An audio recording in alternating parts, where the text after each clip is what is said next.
सभी का सादर अभिवादन। आज का विषय है इन्वायरमेंटल डिटर्मिनिज्म या पर्यावरण निश्चयवाद।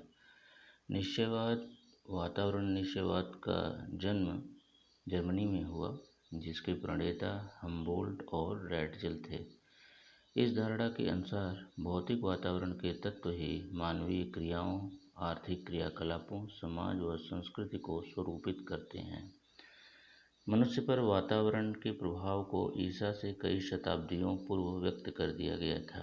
भारत, यूनान, मिस्र, चीन आदि देशों के लोग प्राकृतिक शक्तियों के प्रभाव को मानने लगे थे। वायु, अग्नि, सूर्य, इंद्र आदि को देवों के रूप में पूजा जाने लगा था। विभिन्न भूगोलवेत्ताओं की रचनाओं में वातावरणीय शक्तियों के प्रभाव का उल्लेख देखने को मिलता है। जैसे इमैनुअल कांट की पुस्तक भौतिक भूगोल में पार्थिव एकता के सिद्धांत की झलक मिलती है। इस पुस्तक में वनस्पति, जीव जंतुओं और मनुष्यों के वितरण की समीक्षा की गई है।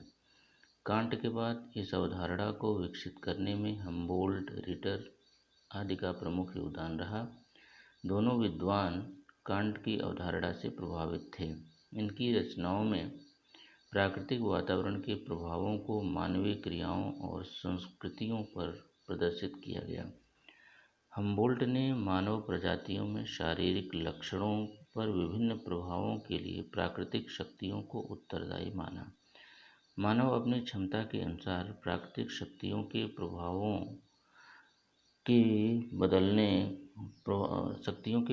को बदलने या उनसे अनुकूलन करने की कोशिश करता है। मनुष्य अपने बुद्धि कौशल से प्राकृतिक शक्तियों के प्रभाव को नियंत्रित करने का यत्न करता है। मनुष्य में कुछ विलक्षण क्षमताएं भी होती हैं, जिससे वह स्वयं को जलवायु विशेष में रहने योग्य बनाता है। रैटजेल ने अपनी पुस्तक एंथ्रोपोजोग्राफी में प्राकृतिक वातावरण के तथ्यों जैसे धरातल की बनावट, जलवायु, वनस्पति आदि में तथा मानवीय तथ्यों में पारस्परिक जटिल संबंधों का उल्लेख किया। रैटजेल ने इस पुस्तक में भूतल पर जनसंख्या, आर्थिक क्रियाकलापों आदि का भी वर्णन किया।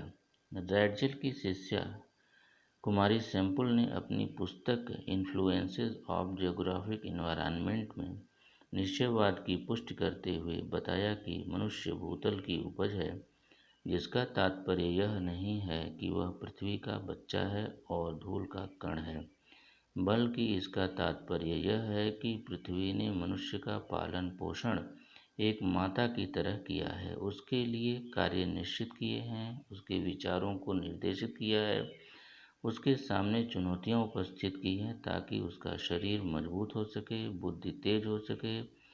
उसने समस्याओं के निवारण के लिए सांकेतिक मंत्र भी दिया है। प्रकृति मनुष्य की हड्डी, मांस, मस्तिष्क और आत्मा में प्रविष्ट है। मनुष्य के भोजन, वस्त्र, आवास, आर्थिक कार्यों आदि पर ही नहीं, बल्कि उसके विचारों, भावनाओं और धार्मिक विश्वासों पर भी प्राकृतिक वातावरण का प्रभाव प्रत्यक्ष या अप्रत्यक्ष देखने को मिलता है। सारांश रूप में कहा जा सकता है कि नियतिवाद में प्राकृतिक शक्तियों के विविध रूपीय प्रभावों का उल्लेख किया गया है। यह अवधारणा लंबे समय तक भूगोल जगत में प्रभावी रही। आज तकनीकी और वैज्ञानिक प्रगति के कारण इस धारणा का प्रभाव कम हो गया है, किंतु किसी न किसी रूप में प्राकृतिक वातावरण और उसकी शक्तियाँ आज भी मनुष्य के लिए चुनौती के रूप में बनी हुई हैं। इतने विकास के बावजूद भी अभी तक प्राकृतिक शक्तियों का संपूर्ण रूप से रहस्योद्घाटन नहीं किया जा सका है। नमस्कार।